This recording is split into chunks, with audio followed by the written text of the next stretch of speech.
guys, we join here on Inside the Race. I am tracking your comments. Please be kind to us. If you're not kind, just at least aim them at Steve or Kyle, not at myself. You don't have to be nice to us. I'm going to read these comments and make sure that we're interacting with our fans here because we want your questions. We want your concerns. We want your thoughts. As always, we do this for you guys. We love to break down every race, every weekend. So this one was a race that had so many strategy plays, so many drivers, playoff positions, moving around on the bubble, but it was ultimately the 11 of Denny Hamlin who gets his 59th career win.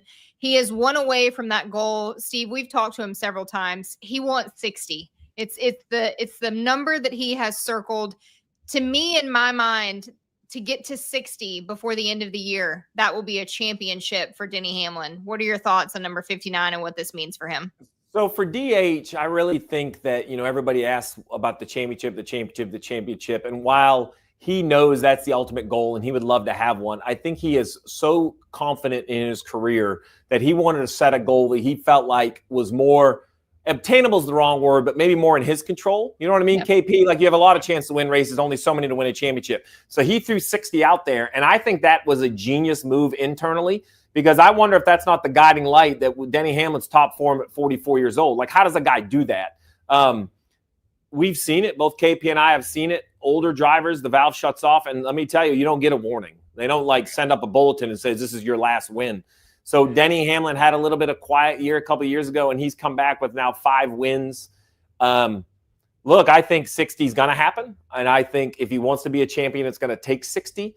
And that puts him top 10 all time. And when you think about a sport that has the history of NASCAR to be top 10. And what I love the best is he's doing it with the no BS attitude. He loves the booze. He loves the this. He loves to be the villain. We talk about maybe the lack of stars in the sports today. Well, I can tell you it's not a lack of effort out of Denny Hamlin. He wants to be a star, and he doesn't care if you love him or you hate him. And I think, KP, that's the magic, right? The magic of an athlete is not a popularity contest. It's confidence in your performance, and that's what DH is doing. Yeah, and listen, I love the 60 thing, and I love what you just said. He is, we say it and we hear it all the time. Is this Denny Hamlin's year? Is this the year he wins the championship? And we've been so focused on that, and we have focused the fans on that so much for the last 8 or 10 years because he's had so many shots at it. That he has taken the focus somewhere else, and he's made you look somewhere else. And quietly, he's gone about having a tremendous year when you look at it, because I don't think it's been a flashy year. I think it's been a quiet year. And I've said it before, and I'm gonna say it here again. I think he may be the last driver that hits 60. I know you want to throw Kyle Larson, and I know they want to throw Joey Logano, and they want to throw these guys in. 60 is a huge, huge number in this day and time. And I was looking at it earlier before we went on air. Out of the top 20 all-time winners in NASCAR, only Junior Johnson has 50 wins. Denny has obviously 59. He has the most of anybody who hadn't won a championship. And then there's Mark Martin. There's only 3 guys in the top 20 all-time winners that never won a championship. But you know what? Doesn't make any difference. They're still top 10. They're still top 15 all-time winners. And Denny is doing something, I'm telling you guys. Somebody may prove me wrong, but I think he's going to be the last guy to climb that mountain and put that stick in the ground up there that says 60-time winner plus, because I don't think it's going to stop at 60. I'll be controversial, Kyle. I don't need him to win a championship. I know that's awful to say, right? Yeah. So, look, that's everyone's goal. But, when you look at motorsports, winning, it's kind of like golf. And what I mean by that is it's not team A against team B, right? You don't have a 500 win record. That's not like a good job in motorsports. You get, I know your father won 7, right? I'm not trying to discount the 7. No. That's not the top for me. It's 200 wins. And I'm not trying to discount. Now, for Dale Sr., it's the opposite. It's not the 76 wins for Dale Sr., it's the 7 championships. So I don't know why it is, like what stat gets attached to each driver, right? For Jimmy, it's a little bit of both. For Gordon, it's the wins, not the championships. Like I have when I think of Tony, I think about the championships. I don't know why that is. But I guess for me, for Denny Hamlin, like if we won 1, he's a champion, but he's kind of already, I know he hasn't been crowned champion, but when you win 60 races, like you're championship talent in my mind, even if you don't have the trophy. And that's my point. We're saying the same thing, because my point is this: when I mention Junior Johnson, does anybody instantly go to the championship column? No, they don't. They think of him as a great race car driver and a great owner and everything. When anybody says Mark Martin, does anybody say, oh, no championship? No, you think about everything Mark did. And and Hamlin's just like Mark in a lot of ways. He's still able at this age to rise to that occasion and focus and be single-minded when he straps in that car and puts that helmet on, with all the crap that's going on around him right now and has been for the last year. He has had a great season. He has been that guy who gets a look at a win every week, no matter what. He gets to the front of the pack. He gets to see the leader. He gets to see the flags. He gets to see all of that. And that's what matters more than anything else. I'm telling you, man, that 60, we're going to blow through 60. There's no doubt in my mind. I agree with that. He's the 7th driver to win multiple races after 700 career starts. 59 wins for him in his whole entire career. It ranks 11th all time. It's his 5th win this season. That leads the most of all drivers that are racing this season. And again, he is 44 years old. There is more on the precipice for Denny Hamlin. I ask him all the time, like, do we have another year? Is this the year? Are we going out after this one? And he tells me, no, I have plenty left. So I don't know when Denny Hamlin stops, but he's also, he may be 11th all time on the wins list, but he's number 1 on my list of quotes. Here's what he had to say post-race. Y'all can boo me, but you can either get on the bandwagon or you can get run over by it. You still love the boos? Bring them all.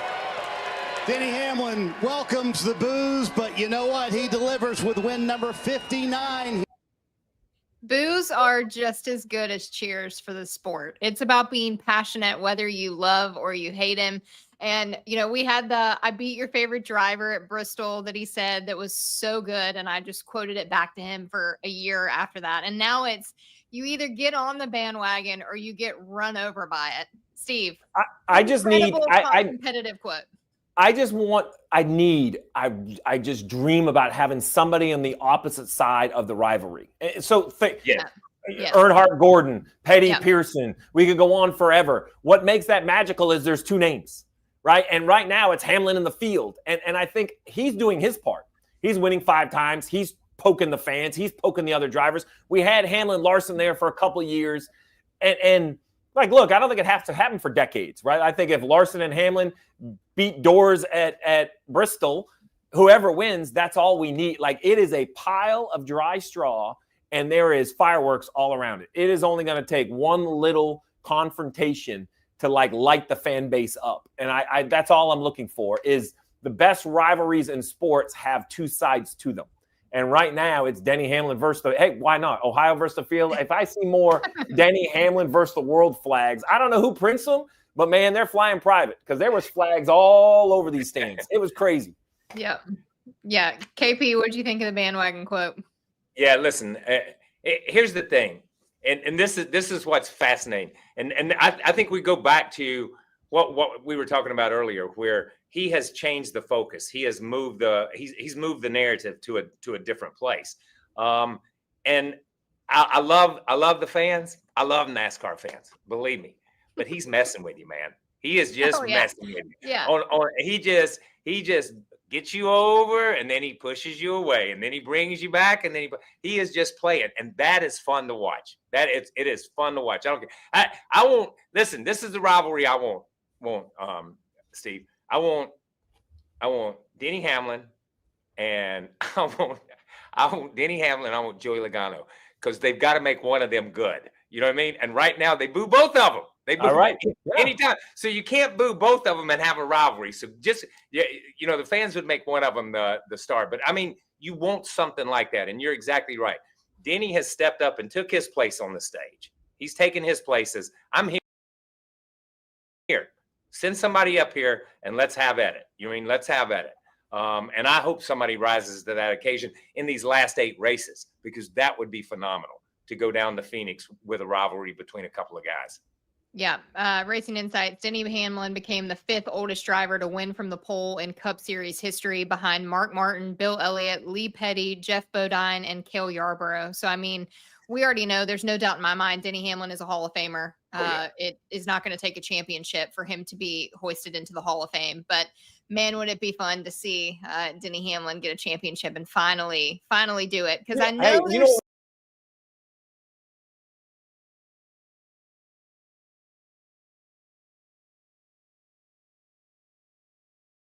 bearing though. You know what we're bearing is he has 2 cars that he owns in the playoff. Like, correct. Like, I think sometimes he's so good behind the wheel and the lawsuit and all the BS, we kind of like gloss over that ownership. But like Dale Sr. had DEI, Ricky Rudd owned his own car, right? I'm trying to think about kind of the growth of that. And you know, owning a race team is a full-time job, and he's somehow managing it all. I think that's it. What I love about him is I don't ever look out the TV booth and see an owner on the racetrack. Like he will door the 45 if it's needed. He I don't know how he does it. Like goes from one to the other, but he transitions back and forth very well. Yeah, I agree with that. Hey, let me say this, Steve. And because I was part owner at Petty Enterprises and I had teammates, and it's easy to run over guys when you're paying their bills. When you're writing them a check, man. They don't seem to mind as much. You know what I mean? If they know they're going to get a check on Monday, they don't seem to mind. So I'll just throw that out there. That's good. That's good. Well, we saw a lot of incidences on the racetrack, on pit road. We're going to break them all down. On the flip side of, obviously, there can only be one in victory lane, but 2 guys that I don't know if I saw them going head-to-head at Worldwide, but it was Kyle Larson and Ryan Blaney with this incident. We're going to show it right here. Let's show when the 5 kind of gets up into the 12. I don't say kind of. He gets up into the 12. The 12 obviously spins. Both were quiet on the radio, but let's take a listen. As soon as we see this in-car camera view, yeah, there you see it. Let's take a listen at both sides of the story from the drivers. I just wanted to know what I did to deserve it. And he just said he made a mistake, you know, and yeah, that's fine, make mistakes, but like at the end of the day, I still got turned. He came from all the way on the bottom of the racetrack and hit me in the left rear. Like, I know he most likely didn't mean to do it, but it happened anyway, and so that's just one I got to remember.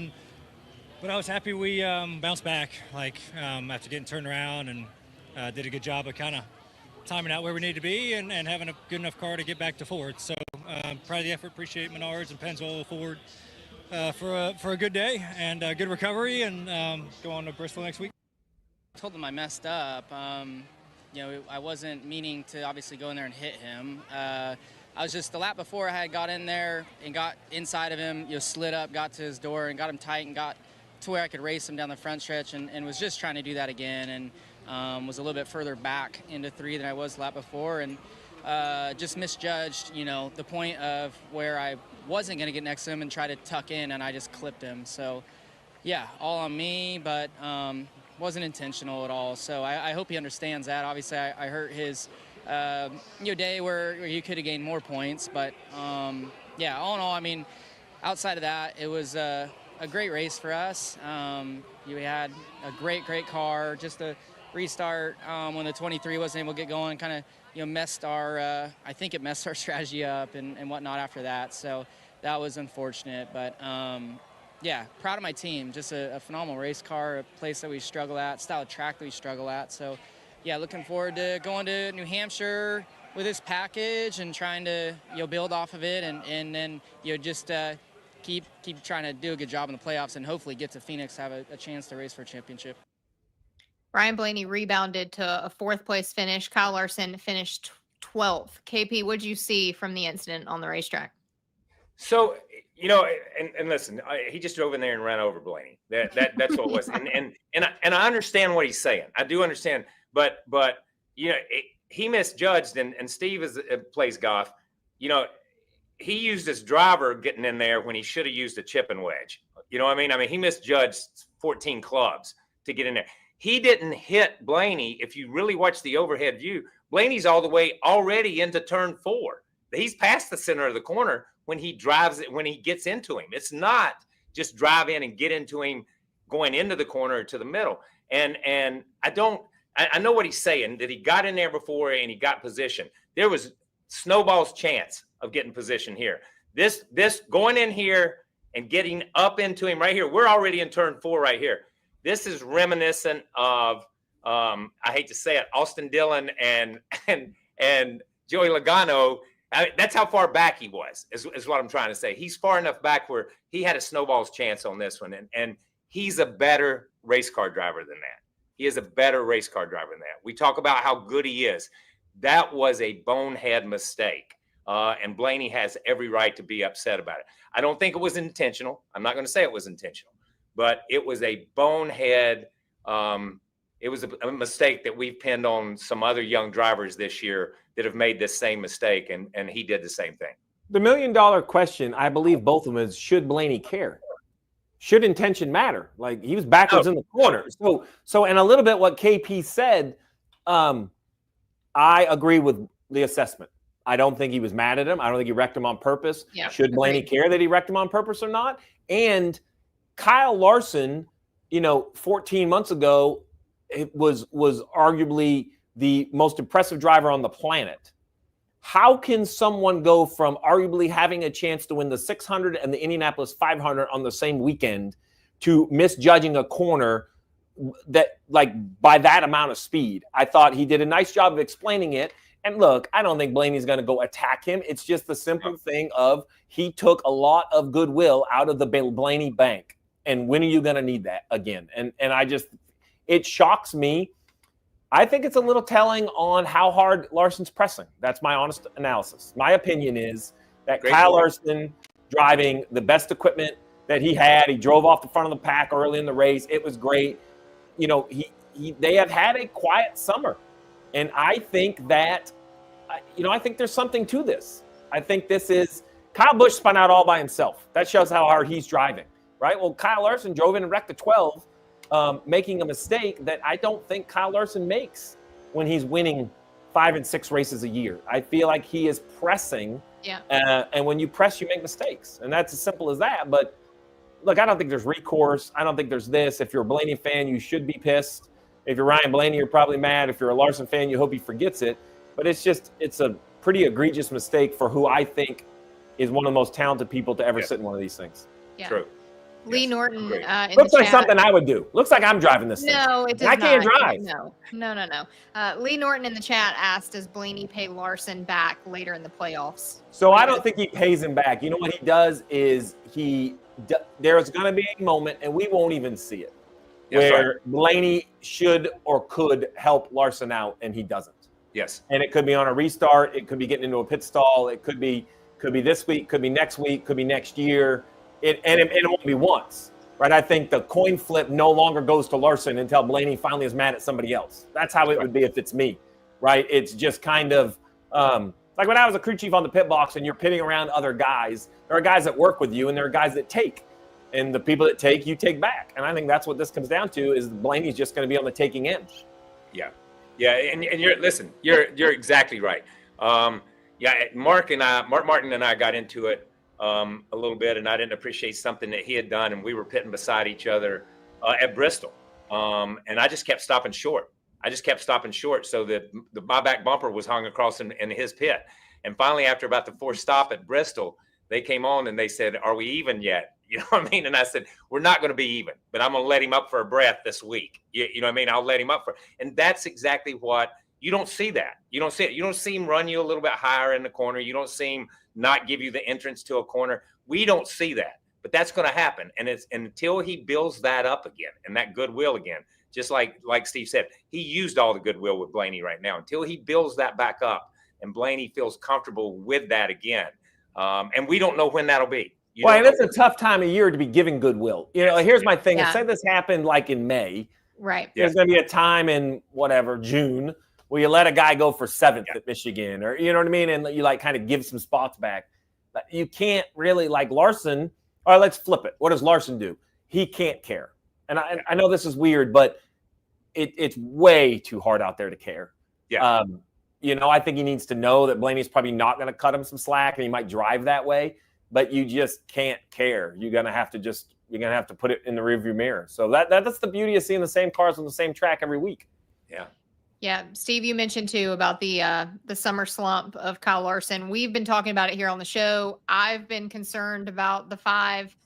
Prior to today, Larson has only led 36 laps in the last 14 races. He led 52 today at Gateway, but I mean, at some point, maybe it's this upcoming weekend at Bristol, because in the spring it was the Kyle Larson show and nobody could even catch him. But something has to turn the corner and kind of stop the bleeding for the 5 team for me. I agree. But now I will tell you that it looked like Kyle Larson early, and this was a really jumbled up race. If this thing cuts out half the yellows, he could lead 100. We could be talking about Kyle Larson whipping everybody today. That right there was them fixing the diffuser flap. So when he got hit on the back of the restart, so normally the roof flap opens, pulls a pin, and the diffuser flap falls down.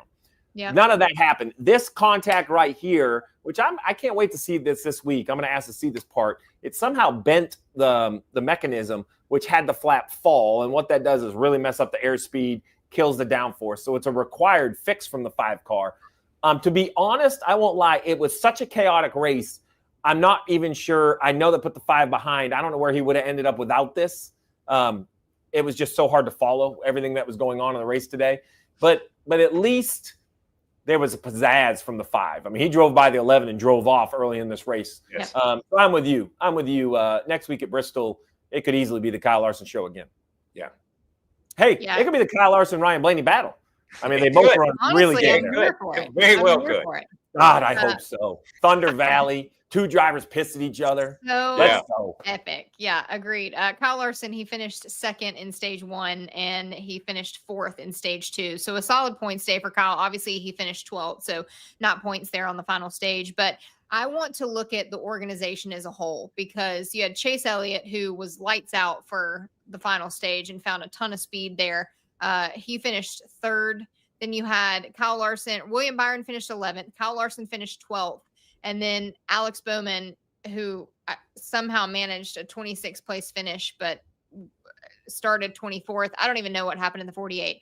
The day that they had here today in St. Louis was what I expected from Hendrick Motorsports in Darlington last week. It's kind of how I expected them to have some speed and show up for this opening race of the playoffs.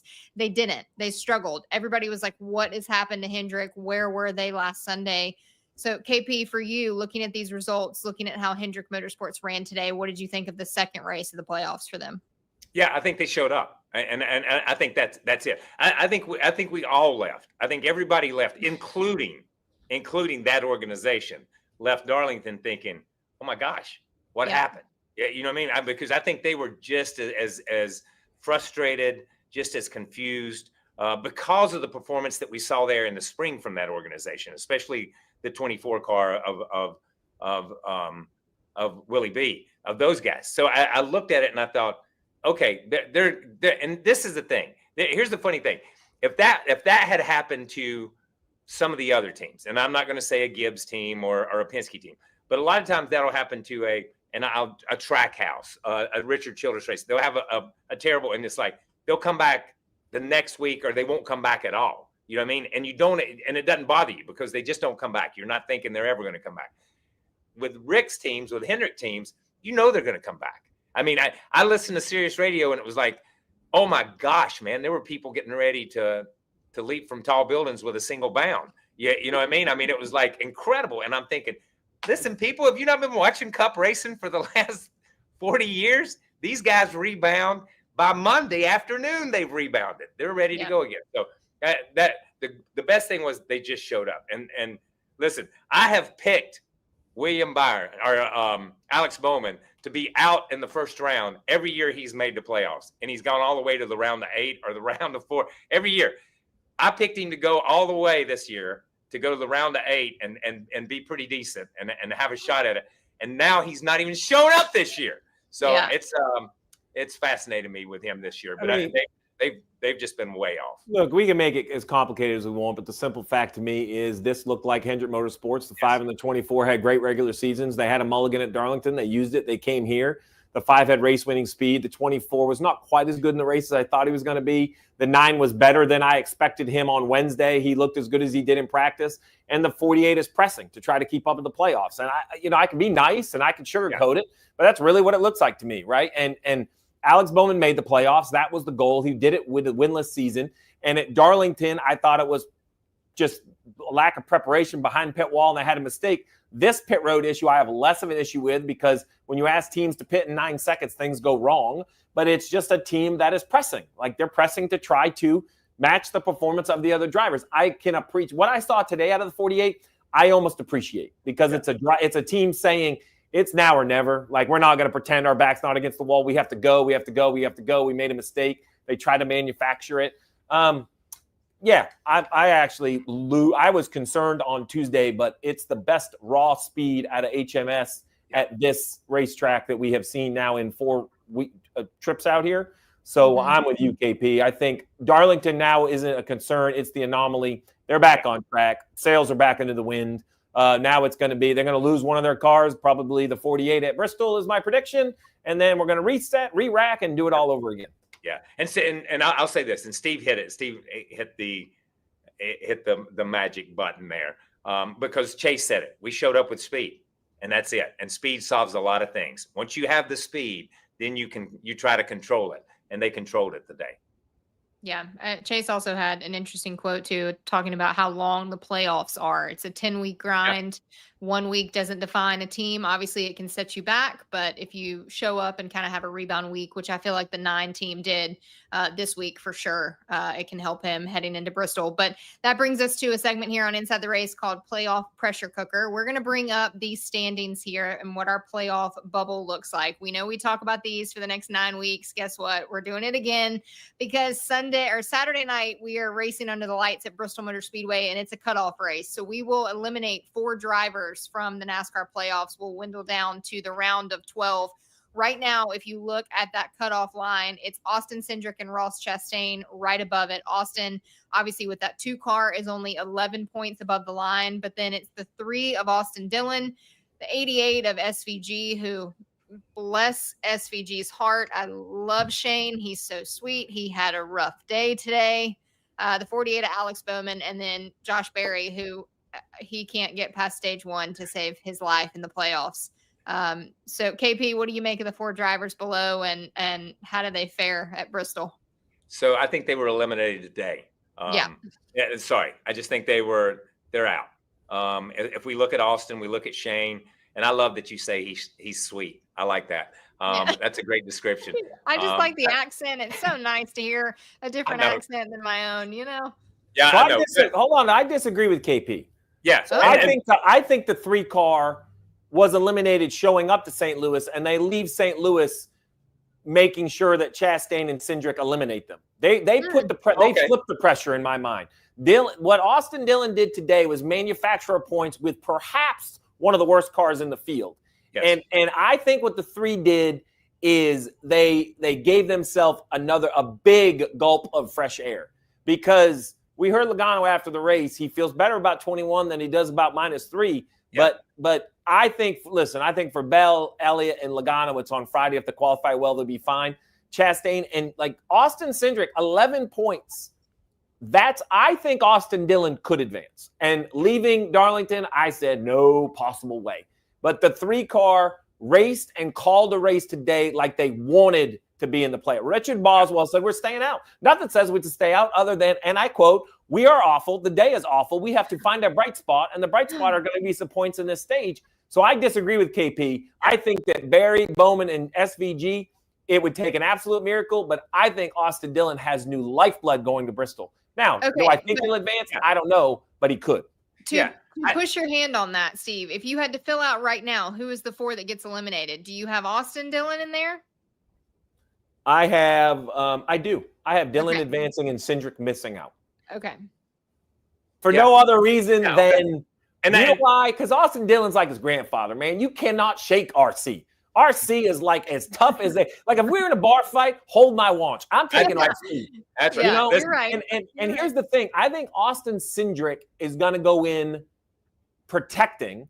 And I think Austin Dillon's going to go in with the attitude that, hell, I'm already out. There's no pressure. Yeah. Let's just let now, look, after practice, I may disagree. I don't know who's going to advance, but the Austin versus Austin show, I think, is going to be fun to watch Saturday night. Yeah, and listen, I agree with that part. But I'm going to stick with Austin Dillon being out, because this is what I'm going to say. They've run 28 races this year, and they've been competitive in about 3 of them. And there's so I think you're being nice with 3. Richmond. If they ran Richmond twice, I would give them 2. Okay. So, but what I'm saying is they are so inconsistent. They go and win one week, and then they're not even in the top 25 or 30 the next week. And if I'm going to give him a win this week and say, great job, you guys salvaged something, then I've got to say next week you're on that downslope. And I just don't see it. And listen, I love those guys at RCR. Danny Lawrence, all those guys, Richard Childress. I grew up with them. I love those guys, and I'm pulling for them. But I just don't see them overcoming it. But we should be thankful as race fans that Austin Dillon scored some points, because it could be a 20 or 25 point cut line. At least there's we're not going there to crown just a race winner. I think there's real pressure to do something. That's true. Yeah. That's true. Yeah, let's go atop the pit box, Steve, because I know we want to break down, and you touched on it, but let's go a little bit deeper, because in the opening 12 laps of the race, Austin Dillon dropped 10 spots to 25th, which, like you said, it could have been a 20-plus digit for him there below the cut line. So what did you see from the 3 strategy today? So listen, RCR is in a slump. Kyle Busch spun out by himself. This isn't a judgment. This stuff's hard. I don't know what to tell everybody. I know Larson may look easy, and Blaney and Denny Hamlin, all those guys. Sundays are really, really, really hard. And right now, RCR is not consistently giving their drivers their equipment they need. They were both very bad. I'm talking worse than 30th place race cars. And the 3 just continue to grind and grind and grind. When you see Kyle Busch do this, step on the gas, the go pedal, and just spin out. I mean, that doesn't happen. So for Austin Dillon and Richard Boswell to find a way, where are their stats right here? Let me look at this. 26th in stage 1. They stay out to finish 6th in stage 2. Those points may be the difference of advancing. And then once they got some track position, they ran 18th. Now, look, we're not giving away participation ribbons for 18th, but every point matters. So on top of the pit box, the Richard Boswell call at the end of stage 2, and not being scared to look foolish. And the drive by Austin Dillon. So listen, Boswell puts him out on no tires, and Austin Dillon runs the 3rd lane, and he kind of shaded the 11 twice. I know that seems silly, but he's like, look, you guys are going to go by me, but you're going by me on my left. You are not going to get to my right rear quarter panel, because I'm going to lose 5 spots in one corner. That was a really well-executed 2 laps that may mean something at lap 500 on Saturday night. Yeah. And listen, again, so now I will say this. I agree with everything. I agree with everything you just said. But Bristol is just get it done race. It's not a strategy. Okay, hold on though. So where does the 3 and the 2 run? This is a real question. Yeah. If the 3 and the 2, I think this comes down to stage points, KP. I think they run within 5 spots of one another. So you're the man. 3 car qualifies, if the 3 car scores 5 or 6 stage points, that could get really interesting. You're the man, because that's exactly what I was going to say. For these 2 cars, and for Ross Chastain too, I'm going to throw him in this mix. Agreed. For these 3 cars, Friday sets the tone for their whole weekend. Sets the tone for their whole weekend, because we've seen Alex Bowman qualify 25th and behind and can't make anything happen. At Bristol, you're not going to make anything happen. If you qualify 26th, 27th, if you qualify from 20th back, you're not going to get up there on the outside like we saw guys do today and drive around the outside like we saw Larson and Reddick and so. There's no room up there, dude. There's nothing going to happen for you. So it's going to set the tone. And I think that is the bigger thing, is how do you show up at the racetrack? And you just said it. We said it. You said it just then. And as Alex did, he dropped 10 positions when they dropped the green flag. They can't show up that way Friday. They got to show up. They got to show up as world beaters Friday. They got to be world beaters. Well, you know what they got to do? They got to earn a damn spot in the next round. It's as simple as that. I don't know what to tell everybody. We don't give them away. Go on. If not, guess what? Go home. Yeah, you're out of the playoffs. We keep talking about Bowman, and honestly, if we go back to Daytona, the cut race, they were dependent on everybody else to get them in the playoffs because of the position they put themselves in. So we shouldn't be surprised at the 48 and where they're at. We should be, because it's a Hendrick car, but we shouldn't be because of the other. I look at Austin Dillon, and you look at it that way, man, they stepped up at Richmond. God almighty. Yeah. They called it. They stepped up. They pointed to the fence. It was a 85-yard field goal. They did it all. You can use any sports analogy you want, but they did it there. Yeah. Let's stay atop the pit box. I want to also break down the 19 of Chase Briscoe because such a rebound for this team and this driver. I don't know if folks remember, but there was a 28-second disastrous pit stop for Chase Briscoe, which I think from everything that I've seen, Steve, break this down. I think it had something to do with the wheel nut on the left rear. So the left rear, Kim Kuhn reported they have some sort of issue with the left rear. They wouldn't go on and they wouldn't tighten up. So for those that don't understand, on the back of the wheel, there's a bunch of holes and there are pins that they push into those holes. So I don't know if one of the pins were damaged because this was a continuing issue kind of as the 19 went along. So James Small calls his driver in early because they already have a win. They only take right side tires and they cycle up to the front and they run second in the race. It was a great pit call. I don't know what's up with the left rear. Now, if I'm a Gibbs team or really a Toyota team, I want to know because it doesn't sound like it was human error. Maybe it was human error the first time that made some damage, but now they had a tire that doesn't want to tighten up. That would be a real problem as the playoffs or the race continued. I love the 19, James Small, though, another second place run. They got keeping the momentum. That's what they need to do. This team is dangerous. Yeah, I have said this. It's a sleep. I don't even call him a sleeper because I think that Chase Briscoe and James Small, whatever combination that they have found, it works. And I talked to Chase and he said we're polar opposite. I'm chill. He's not chill. He's aggressive. And for whatever reason, this has been a combination of equipment, of man, of machine. It just feels like things are clicking at the right time for the 19. And it was interesting to me. I was following his playoff points. 2 races, he has basically doubled his playoff point total. I mean, he won stage 1. He finished second in the race overall. The only stage that he didn't get points in today was stage 2, which he finished 19th after the pit stop. But KP, what are you seeing from this 19? Because for me, it's clicking on all cylinders. So I'm going to throw in Denny's team too. So I'm going to throw something here with the 19. I think there's 2 teams in the first 2 races that have made a statement that we want this championship. We showed up to play the playoffs and we showed up to win a championship. And I think Denny and those guys did it at Darlington when they had their bad day and they salvaged the 7th and they made something out of it. They made something, they brought something back and they made something out of that day. And we saw that with Chase and James today. They made something out of a bad situation. They made a great call. They took advantage of the cautions. They took advantage of the race and the way it was played out. We saw other teams today, and we saw other teams at Darlington that couldn't overcome their mistakes. They couldn't take advantage of the opportunities. They couldn't put themselves in the right place. So I look at these 2 teams, and they're both Toyota and both JGR teams. But I look at these guys who, and we talk about it a lot, people or teams or organizations that once you get to the playoffs, their level of play goes to a different place. And I think that's what we're seeing from these guys. I think their level and their focus and where they're at, personality doesn't make any difference. I think their heart goes to a different place. And these 2 teams have reached deeper so far in these first 2 races. Well, listen, I'll add a team. I don't think they're to the level of the 19 and the 11, but I think they are playing their best. And that's the 23 of Bubba Wallace. I think in the first 2 weeks at Darlington and here, I mean, Bubba Wallace was 6th. He won stage 2, finished 8th in the race. So, look, I'm not saying they're the 19 and the 11 speed yet. Nope. And remember, at Richmond, they could have been a winner at Richmond, and they had a pit road issue. They were in the mix there. I think the 23 car, remember this is the first time he's ever won his way into the playoffs, right? The last time he kind of got in on points. He's in a great mindset, and this 23 team is giving their best at the best time. That's what I would say. How long that carries them, I don't know. But right now, he is going to go to Bristol and enjoy himself. Last time he had to go to Bristol and sweat through a pressure cooker, right? So I think the 23 is giving us his best at the correct time.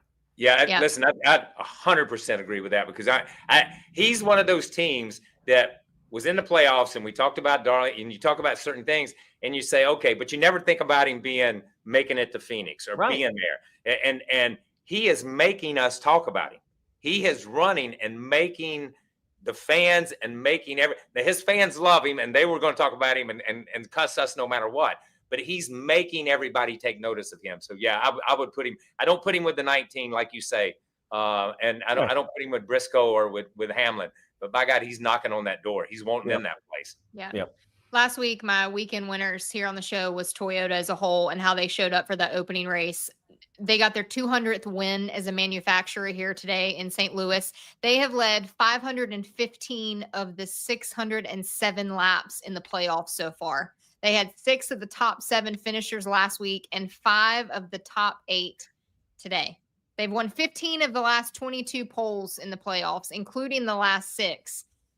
Toyota has reached a level in this playoffs that I have felt like the other two have not been able to keep up with in the opening 2 races. And my weekend winners this weekend, again, 2 Toyota guys, and you guys have both said it, Bubba Wallace and Chase Briscoe. It was the 23 is he looks like a different driver than we saw. I told Bubba, and I talked to him playoff media day and said, you always are the team that I feel like is like skinning by like the skin of your teeth. You're barely advancing into the next round. And every single week is so stressful for you guys. Well, he was like, I hope not to do that this year. So congrats, Bubba, because you have not done that so far this year. So I'm excited to see what he can do next week at Bristol. Yeah. I'm going to throw a non-playoff driver in there as a weekend winner, and that's John Hunter Nemechek. Yep. Toyota. Legacy. Yeah, Toyota and Legacy. They were really good at Indy, didn't put it together. Really good at Darlington. No surprise because Eric Jones was good there, but John Hunter was good, ran 4th. And then he came back and he's in the mix today in 6th.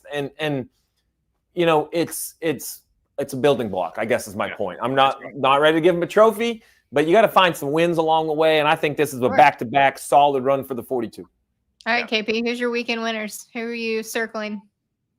Yeah, listen, for me, and maybe we've already talked about it. I don't know, but I think for me the big winners were I think Joey Logano and Chase Elliott, because I think I looked at Joey. I watched Joey's pre-race interview, and I'm like, I don't even know this guy because you could see the pressure on his face, and he's not that kind of guy. I mean, he just sloughs it off. You know what I mean?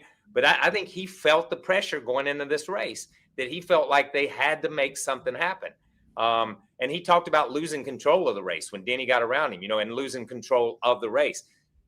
But he had to control. There was one stretch there, and I can't remember where it was, but he was running second, and Bale caught him, and everybody caught him. He was holding them up. He was just controlling 2nd, 3rd, 4th, and 5th at that point in time. But for me, those guys were they were huge winners. Because they put themselves out of the conversation we just had about the 2 Austins and that, because they could just as easily have been in that conversation, and that we could have been talking about 2 champions in that position. They raced their way out of the soup. Yes, they did. Yes, they did. I'm also going to throw another weekend winner with Goodyear. The tires had more of an impact than I anticipated. This was the Iowa tire. I don't remember. So you know what's weird though? So here's the weird thing. Yep. Normally we talk fall off. They didn't really slow down. No. But you put new tires on, and the maneuverability or being able to run a little lower on the racetrack allowed passing. Yeah. Look, I don't think that's the magic fix. Like, I still think after 40 laps, you could kind of park a guy by running the 3rd lane. So I'm not here pounding the drum that, oh, that's it. That's the recipe. That's the magic fix. I'm not ready to do that. But I do agree, Alex, that that Goodyear is really working hard to try to be part of. And, you know, when I say a solution, this isn't a problem you fix. So I think good racing is much like safety. I think it's never obtained. I think good racing is always being chased, right? Like that's the job. When you run a racing series, your job is to continually ask yourself how and why should, you know, Bob Smith race fan spend his money. And I will tell you, World Wide Technology Raceway, I've never been here. We had John Party. We had a big concert last night. They are doing their part in improving the experience. And I think the series, the drivers, everyone forever and ever and ever will always talk about the racing should be better because it's never good enough. You're never fast enough and the race is never good enough. You can kind of write that down. But I do think that Goodyear improved what we saw here today. I think it wasn't just a fuel mileage conservation race because you put new tires on. And it happened right away. Larson put new tires on and he went high, wide, and handsome in turn 1 and got like 6 guys. And I was like, ooh, I kind of sat up in the booth. Yeah. So I agree. I think that's a good award. We'll give it to Goodyear too. Yeah, and listen, I'm going to say I'm going to throw something else in that's totally different, and it's totally out of left field here. As a race fan sitting at home, to have a 45 lap first segment was phenomenal. Yeah, agreed. It got your attention right off the bat that these guys they're going to make something. They got to make something happen.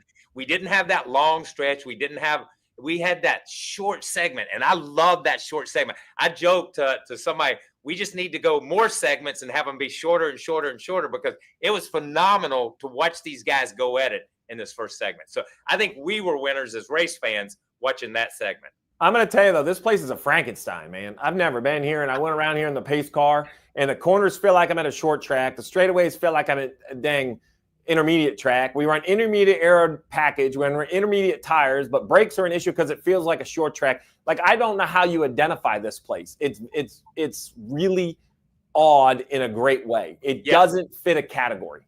No. When I raced there, when I ran Adam's car there, and ran a couple of cars there, to me it was IRP on steroids, because it was just such a different racetrack. Because you could run up, you could run down, you could come off low, you could come off high, you could do so many things and make things happen, and we saw that during the day. The corners are not the same, the straightaways don't feel the same, nothing feels the same. Yeah, because let me just throw this in here. Everybody wants to start giving out awards. Just keep this in mind. Okay, we ran the Iowa tire here, but a different aero rule. This is the full diffuser. We don't run the tire or the diffuser at Phoenix or New Hampshire. Or like, we start categorizing tracks, I'm going to say, they're all vegetables. That's about as close as they are.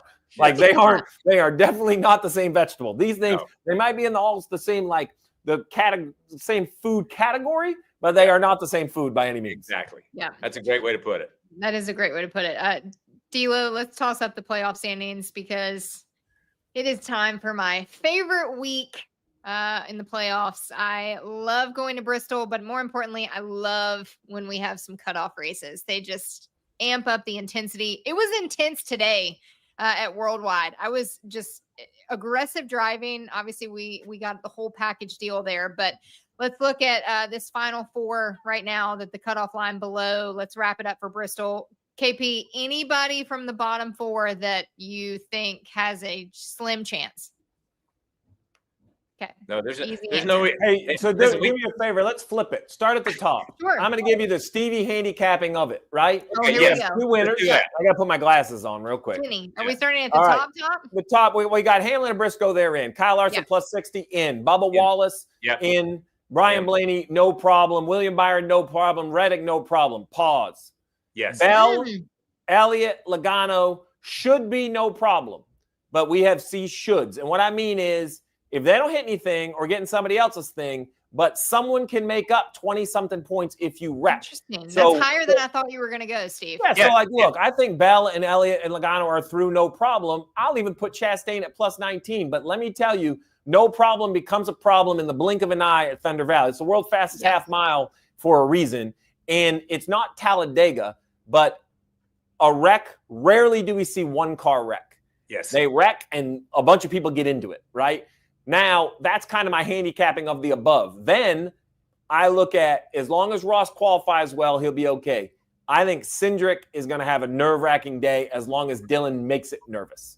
If Austin Dillon can't run good enough to put the pressure on Austin, he can cruise on and move on through. I don't think SVG, Bowman, or Barry have winning speed. That's kind of it, top to bottom, in my opinion, what we're going to roll into. Yeah. So I agree with KP. Those four right now are my four drivers eliminated. I think that's how it shakes out. I think it's too much to overcome in a place like Bristol. Emotions are high, aggression is high, and I think those four are going to struggle Friday in practice and qualifying. So let me just put an asterisk here. And we've had the playoff series for I don't know how many years now. And the eliminations. I've never got an elimination around right. Me either, KP. Yeah. So if these four are out, this will be the first ever for me where I've got complete. I'm lucky to get 50-50 on them. So I just want to clarify that to everybody that's listening. I've never been right on any of this. In KP's defense, though, he has picked the winning champion. So I don't know which one you want to bet on, if you want the full-blown lottery ticket or if you're trying to play week to week. Yeah. But he does get it right there at the end. He wins the war, not the battle. So I can attest to that. All right, Stevie, final thoughts. You got to see Gateway for the first time. What'd you think? You know what? I was really impressed. like I said, the facility itself, I think, caters to the fans. I think that just the variety of what it is put on a very good race. I loved it being in the playoffs.